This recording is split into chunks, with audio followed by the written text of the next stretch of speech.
Let's review.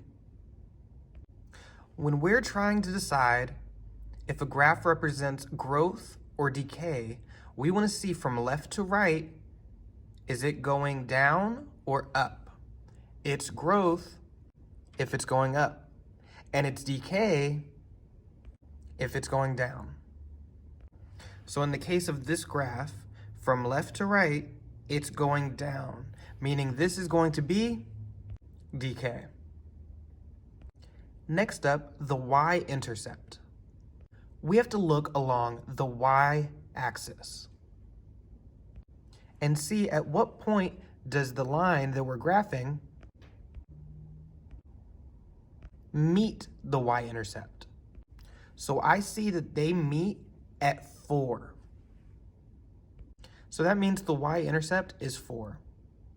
Next, we want to write the equation of the asymptote. That's the line that our graph is going to touch or get close to forever and ever and ever, but never quite touch that exact number. So in this case, it's at 0, and since it's a horizontal line, that means it's y equals 0. The domain is going to be along the x-axis. How far left does the graph go to how far right does it go? So in this case, this arrow means it's going left and up forever and ever. And this one is going to go right forever and ever. So the domain is going to be all real numbers. Then we have the range, which is the set of y values. We know that the equation of the asymptote is y equals 0, meaning that the bottom of the graph is never going to touch 0.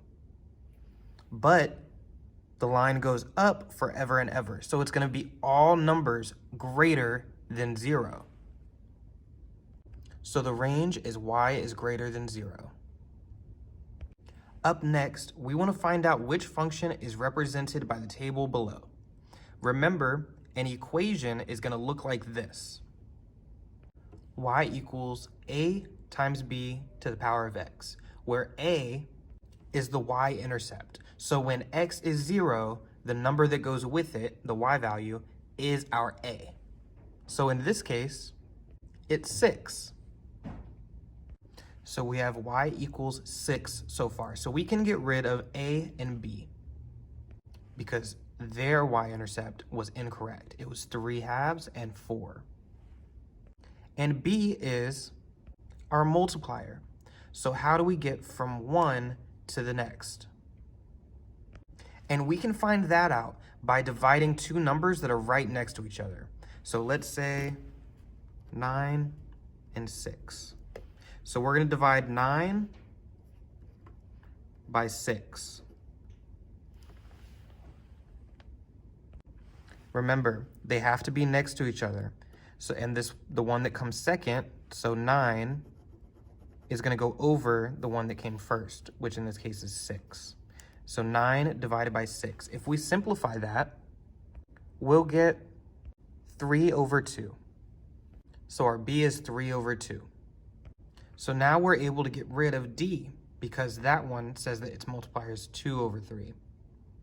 But if you did this incorrectly, you would have accidentally thought that that was your answer because the numbers would have switched. So it's important that you make sure you're doing this correctly. So I draw an X, that way I know what direction my numbers are supposed to go in. So our answer is C. The next two are word problems that are asking us to find an answer. So we'll plug the values they give us into the equation that we know. Remember, A is the initial value, or the y-intercept, B is the multiplier, and usually our X is going to be whatever time they give us, and that's how we'll solve. So y equals the initial population of 560 elephants. So I know A is going to be 560. Decreases by half. Half is the same thing as 1/2, so I'm going to plug in 1/2 as my multiplier. Each year, so the time X is going to be years. So what will the population of elephants be after 4 years? So where X is years, I'm gonna plug in 4. So I'm gonna plug this into the calculator. 560 times 1/2 to the power of 4. And then I'm gonna press enter. And I get 35.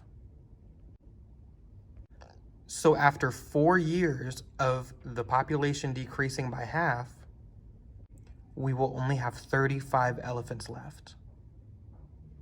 Let's do the same thing with the second word problem.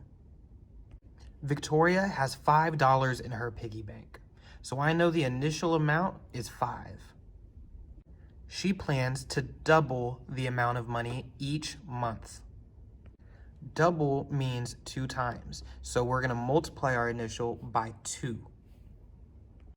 And this happens every month. So time is months. How much money will she have after 3 years? So I see 3 years, but my equation is in months. So I want to find out how many months are in 3 years. There's 12 months in a year, and I'm going to multiply that by 3 years, which equals 36. So I'm going to plug 36 in for X. So Y equals 5 times 2 to the 36th power. Let's put that in the calculator. 5 times 2 to the 36th power, press enter. That would give us $343,597,383,680, making her very, very wealthy.